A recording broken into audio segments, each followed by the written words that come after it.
Hello everyone, you are most welcome in Learn Easy classes. Learn Easy, Learn Simply, myself Urvashi.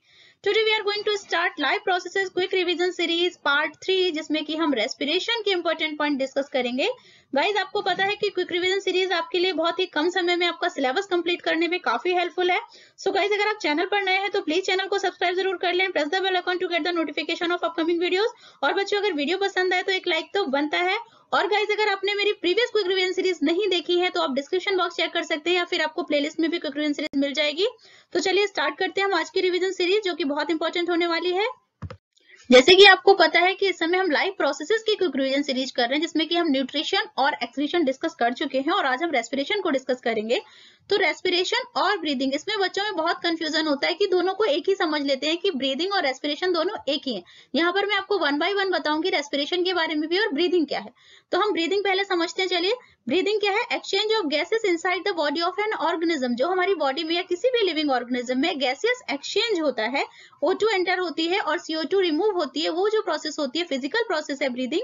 और breathing में हमारे जो organs help करते हैं, यहाँ पर देखो ये हमारा नेजल कैविटी, यहाँ से जो आप ये दिख रहे हैं ये कार्टिलेजियस रिंग आपको दिख रही है, ये वाला जो पोर्शन ये वाला होता है, ये होता है ट्रैकिया. ट्रैकिया फिर टू पार्ट्स में डिवाइड हो जाता है, ये होता है हमारा ब्रोंकियाई. ये जो टू पार्ट्स आपको दिख रहे हैं, फिर ये जो टू पार्ट्स हैं ये फिर ब्रांच में डिवाइड हो रहे हैं, this is called the bronchioli. और ब्रोंक्योलाई के बाद ये स्मॉलर ग्लोब्यूल्स, ये एयर सैक्स जो दिख रहे हैं इस तरीके से, these are called the alveoli, जो कि बहुत इंपॉर्टेंट है जहां पर एल्वियोलाई में ही गैसियस है. तो ये रेस्पिरेटरी ट्रैक आपको समझना बहुत जरूरी है क्योंकि किस तरीके से हमारी गैस जो गैसेस है वो इनहेल और एक्सहेल होती है, ये पूरी ब्रीदिंग की प्रोसेस है. और ब्रीदिंग की मैकेनिज्म समझने के लिए हमें रेस्पिरेटरी ऑर्गन्स भी समझने जरूरी है. रेस्पिरेटरी ऑर्गन्स भी कभी आपको ड्रॉ करने के लिए भी आ जाते हैं या फिर आपको इनके नेम्स भी लिखने हैं. यहाँ पर इंपॉर्टेंट चीज मैं आपको बता देती हूँ, ये जो आपको कार्टिलेज की रिंग जैसे दिख रहे हैं, आपको सिंक वगैरह के पाइप में ये रिंग्स दिखती है, इनकी क्या इंपॉर्टेंस होती है?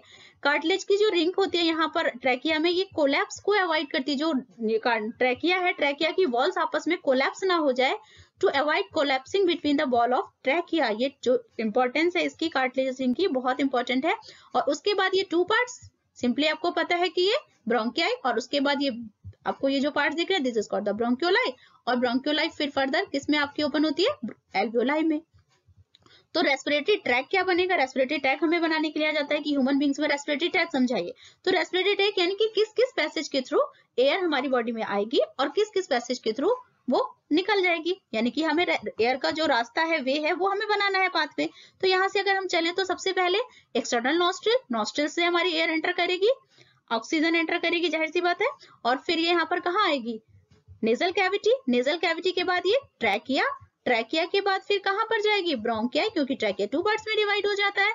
और ब्रोंकियाई के बाद ब्रोंक्योलाई, और ब्रोंक्योलाई के बाद फिर कहां आ गई? Air, alveoli. और एल्वियोलाई में गैसियस एक्सचेंज होता है. O2 जो है बॉडी की सेल्स में चली जाती है, हमारी बॉडी की सेल्स में इंट्रोड्यूस हो जाती है, और जो CO2 है वापस बैक एल्वियोलाई में आ जाती है. और एल्वियोलाई के थ्रू फिर वापस CO2 का अगर पैसेज दिखाना हो तो आप ऐसे दिखा सकते हो कि alveoli, bronchioli, bronchiole, trachea, external internal nostril और एक्सटर्नल नॉस्ट्रिल, इस तरीके से रिमूव हो गई CO2. तो चाहे O2 का पैसेज आपको दिखाना हो या CO2 के रिमूवल का पैसेज, आप इजिली रेस्पिरेटरी ट्रैक को शो कर सकते हो. और यहाँ पर आपको डायग्राम जैसे कि आपको दिख रहा है रेस्पिरेटरी सिस्टम का. क्या ब्रीदिंग की मैकेनिज्म क्या होती है, ये भी बहुत इंपॉर्टेंट है आपके सिलेबस में. ब्रीदिंग में हम दो प्रोसेस करते हैं, आपको पता है, इनहेलेशन और एक्सहेलेशन. इनहेलेशन क्या होता है? इनहेलेशन होता है कि गैस को एंटर करना बॉडी में, जब हमारी O2 एंटर करती है तो वो प्रोसेस होती है इनहेलेशन. और एक्सहेलेशन क्या होती है कि जब CO2 रिमूव होती है बॉडी से. तो इन दोनों प्रोसेस की मैकेनिज्म क्या होती है? इनहेलेशन में क्या होती है? अब यहाँ पर हमारे रिब केज भी होता है, जो लंग्स आपको दिख रहे हैं, लंग्स, क्योंकि एल्वियोलाई कहाँ पर ये एम्बेडेड है? लंग्स में. और यहाँ पर जो है, यहाँ पर आपको मैंने मेंशन नहीं किया हुआ, डायग्राम में यहाँ नहीं दिख रहा है, बट यहाँ रिब्स होती है. और जो ये वाला पोर्शन है, this is the diaphragm. Diaphragm यहाँ दिख रहा है. तो चेस्ट कैविटी के वॉल्यूम के बढ़ने और मतलब घटने पर या इंक्रीज या डिक्रीज पर डिपेंड करता है आपका इनहेलेशन और एक्सहेलेशन. तो इनहेलेशन होता है तो क्या होता है? Ribs upward and downwards, diaphragm moves downwards. Diaphragm नीचे की तरफ जाएगा, रिब्स बाहर की तरफ जाएगी और ऊपर की तरफ जाएगी. तो इट मीन्स यहाँ पर जो थोरेसिक कैविटी है उसका वॉल्यूम जो है वो बढ़ जाएगा. वॉल्यूम बढ़ जाएगा, it means low pressure in chest cavity. और जब प्रेशर लो हो जाएगा तो बाहर से गैस एंटर करेगी, यानी कि इनहेलेशन की प्रोसेस होगी. Okay, low pressure in chest cavity, O2 इन. और एक्सहेलेशन में क्या होगा, रिब्स इनवर्ड डायरेक्शन मूव करेगी, डायफ्राम अपवर्ड डायरेक्शन को मूव करेगा, यानी कि चेस्ट कैविटी या थोरेसिक कैविटी का जो वॉल्यूम है वो क्या हो जाएगा, वॉल्यूम कम हो जाएगा, क्योंकि ये ऊपर को गया, रिब्स आपकी अंदर को गई, तो ये वॉल्यूम क्या हो जाएगा, कम हो जाएगा। वॉल्यूम कम हो जाएगा तो प्रेशर हाई होगा, और प्रेशर हाई हो जाएगा तो गैस बाहर की तरफ मूव करेगी, यानी कि एक्सहेलेशन होगा।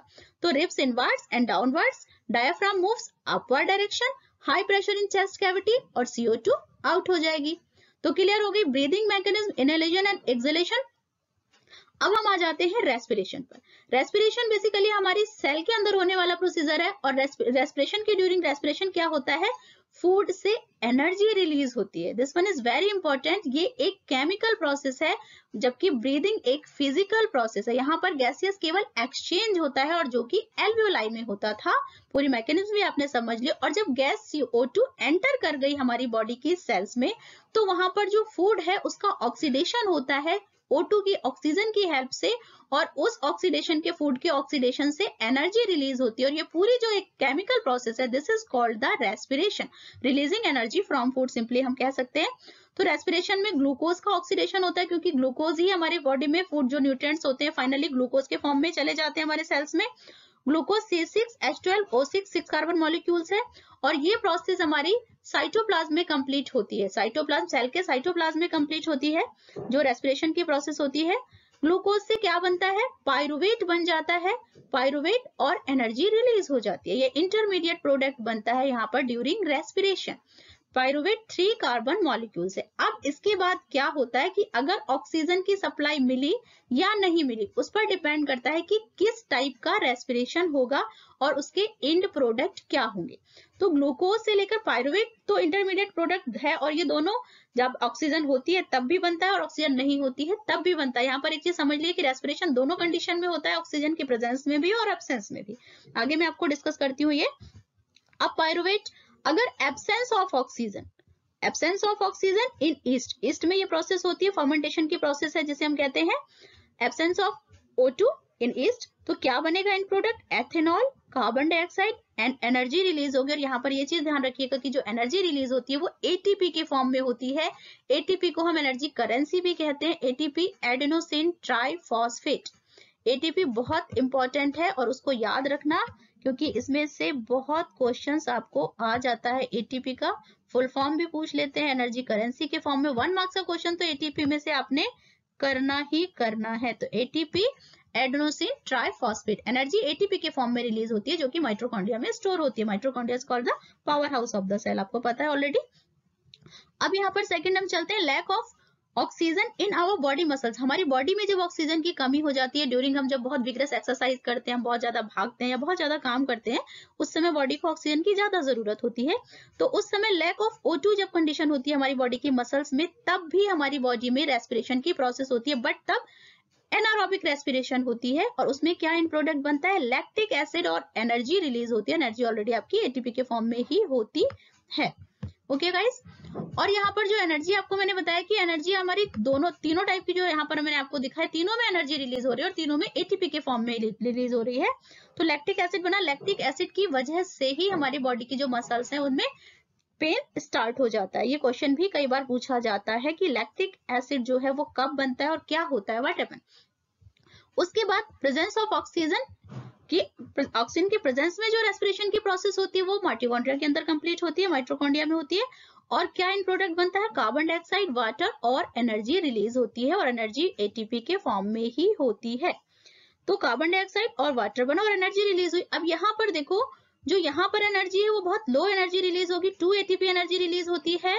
ये ध्यान रखिएगा, 2 ATP एनर्जी यहाँ पर रिलीज होती है। एब्सेंस ऑफ ऑक्सीजन, यहाँ पर भी 2 ATP एनर्जी रिलीज होती है। और यहाँ पर जो ऑक्सीजन की प्रेजेंस में जो रेस्पिरेशन होता है वहां पर 38 ATP एनर्जी रिलीज होती है, जो कि हमारी बॉडी की माइटोकॉन्ड्रिया में होती है। यहाँ पर 1 मार्क्स के क्वेश्चंस भी आप नोट करते जाइएगा बच्चे। तो रेस्पिरेशन हमने समझ लिया कि इस तरीके से ऑक्सीजन की प्रेजेंस और एब्सेंस दोनों में होता है। तो इसे हम 2 पार्ट्स में डिवाइड करेंगे, aerobic respiration, anaerobic respiration. Aerobic respiration क्या है, हम दोनों का डिफरेंसेस भी समझ लेते हैं, क्योंकि आपके एग्जाम में कई बार डिफरेंसेस के पॉइंट्स भी आपको लिखने होते हैं। तो एयरोबिक रेस्पिरेशन हमें जैसे कि समझ लिया कि प्रेजेंस ऑफ ऑक्सीजन की प्रेजेंस में होती है, फूड का कंप्लीट ब्रेकडाउन होता है। इन प्रोडक्ट क्या होते हैं, CO2, वाटर और क्या क्या था, 38 ATP एनर्जी। CO2, वाटर और 38 ATP एनर्जी रिलीज होती है ड्यूरिंग एयरोबिक रेस्पिरेशन, जो कि हमारी बॉडी की माइटोकॉन्ड्रियल सेल में होता है। अब यहाँ पर एनारोबिक रेस्पिरेशन क्या होता है, जबकि ऑक्सीजन की एब्सेंस होती है या फिर कई बार हमारी बॉडी की मसल्स में लैक ऑफ ऑक्सीजन जब होता है। पार्शियल ब्रेकडाउन होता है फूड का। इन प्रोडक्ट क्या बनता है, एथेनॉल या एनर्जी रिलीज होती है। एथेनॉल कब बनता है, जबकि ईस्ट में ये प्रोसेस होती है एनारोबिक रेस्पिरेशन की, और जब हमारी बॉडी की मसल्स में ये प्रोसेस होती है तो ये क्या क्या बनता है, लैक्टिक एसिड और एनर्जी रिलीज होती है, और एनर्जी हमेशा 2 ATP एनर्जी होती है। तो ये बात हमें समझ आई कि एरोबिक रेस्पिरेशन में large amount of energy release होती है और एनारोबिक रेस्पिरेशन में जो एनर्जी है वो लेस एनर्जी है, 2 ATP एनर्जी रिलीज होती है। और जो एरोबिक रेस्पिरेशन है वो हमारे सेल्स के कहां पर होती है, सेल के किस ऑर्गेनेल में होती है, माइटोकॉन्ड्रिया में होती है। सो गाइस क्लियर हो गए, यहाँ पर आपको 1 मार्क्स पॉइंट भी क्लियर हो गए। और आपको जो लॉन्ग क्वेश्चन है, लॉन्ग क्वेश्चन भी कई बार आ जाता है कि पूरी आपको रेस्पिरेशन की प्रोसेस डिस्क्राइब करनी होती है या फिर आपको ब्रीदिंग मैकेनिज्म डिस्क्राइब करनी होती है, डायग्राम बनाना होता है।